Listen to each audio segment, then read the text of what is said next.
The story of the Amgala War is one of the least known yet most dramatic chapters in the modern history of North Africa. It was a brief but intense military confrontation that occurred in the vast deserts of the Western Sahara in 1976. To understand Amgala, we must look at the political context of the mid-20th century. North Africa had only recently emerged from colonial rule. Morocco gained independence in 1956, while Algeria achieved it in 1962 after a brutal war. Despite shared history, relations were often tense. Western Sahara, known as Spanish Sahara, was under Spanish rule. It held strategic importance due to its coastline and natural resources like phosphates. In 1973, the Polisario Front emerged, seeking an independent Sahrawi state. They initially fought against Spanish forces in the territory. In 1975, Morocco launched the Green March. Hundreds of thousands of Moroccan civilians peacefully marched to demand the territory's reintegration. Spain signed the Madrid Accords, transferring control to Morocco and Mauritania. However, this was strongly rejected by the Polisario Front and Algeria. Algeria became the Polisario's strongest backer, allowing them to operate from Tindouf. As Spain withdrew in 1976, tensions escalated rapidly. Moroccan forces moved into major cities like Laayoune, while Polisario fighters launched guerrilla attacks. Thousands of Sahrawi civilians fled to refugee camps. In January 1976, Moroccan reconnaissance reported unusual activity near Amgala, discovering Algerian military personnel alongside Polisario fighters. The First Battle of Amgala followed. Fighting broke out as Moroccan units surrounded the area. The battle was brief but intense. Moroccan forces eventually captured the position and took several prisoners, including Algerian soldiers. This revelation shocked the entire region. Algeria claimed their personnel were there for humanitarian reasons. The incident triggered a serious diplomatic crisis between the two nations. By February 1976, Amgala once again became the site of confrontation. A second clash erupted, more violent than the first. The battlefield was harsh and unforgiving. Moroccan forces managed to hold their ground, but the possibility of full-scale war seemed closer than ever. In the end, diplomacy prevailed. Direct clashes stopped after the second battle, but the Western Sahara conflict was far from over. The confrontation demonstrated how easily the war could expand. Even though the battles were short, their impact would be felt for decades.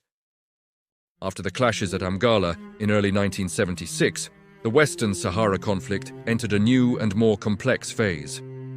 Although the direct confrontation between Moroccan and Algerian troops had stopped, the tension between the two countries remained extremely high. The events in the desert had demonstrated how quickly the conflict could escalate into a regional war. Morocco understood that the struggle in Western Sahara would not end quickly. The Polisario Front continued its guerrilla operations across the vast desert territory.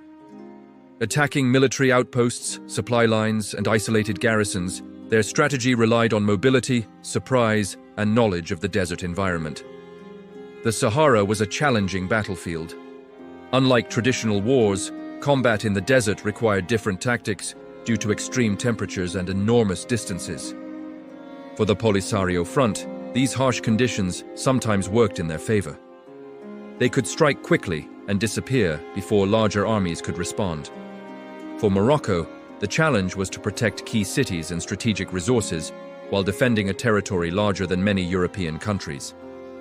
During the late 1970s, the conflict intensified. Polisario fighters launched attacks against Mauritanian forces in the southern part of Western Sahara. By 1979, Mauritania decided to withdraw from the conflict and renounced its claim to the territory, which Morocco quickly moved to control. Throughout the late 1970s and early 1980s, the conflict became a prolonged war of attrition. Morocco then began a new military strategy. This was the construction of the Moroccan defensive wall, known as the Berm, stretching thousands of kilometers across the desert. It consisted of sand barriers, trenches, radar systems, and minefields, designed to protect major cities and phosphate mines. Meanwhile, The Western Sahara issue became a focus for the United Nations and the Organization of African Unity during the 1980s. Morocco emphasized historical ties to the territory, while the Polisario Front argued for the Sahrawi people's right to self-determination. Finally, in 1991, a major breakthrough occurred. Under UN supervision, Morocco and the Polisario Front agreed to a ceasefire. The United Nations established MINURSO to monitor the ceasefire.